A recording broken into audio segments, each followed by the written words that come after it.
Moving on now, Japan has finally scrapped COVID border controls after 2 years of pandemic isolation in hopes of reviving the country's struggling tourism sector.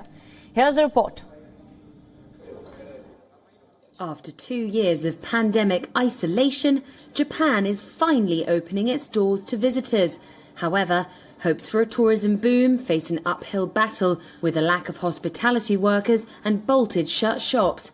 Prime Minister Fumio Kishida is banking on tourism to help stimulate the economy and reap some benefits from the yen slide to a 24-year low.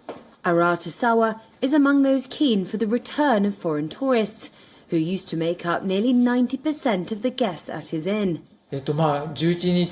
People from abroad will be able to come here as independent tourists from the 11th. I'm hoping and anticipating that a lot of foreigners will come to Japan, just like how it was before COVID. When the COVID pandemic started, the kind of guests that Soenoya had been receiving, individual travellers, were suddenly unable to enter Japan. So, up until now, we've basically been in a situation where we've had 0 visitors. So in the beginning, there were many days with 0 guests. A mere 500,000 people have come to Japan so far this year, stark in comparison to the whopping 32 million in 2019.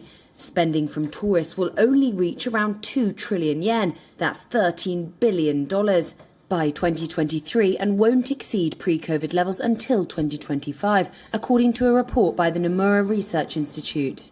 British inn guest Jenny Owen hopes foreign travellers will respect Japan's mask-on etiquette.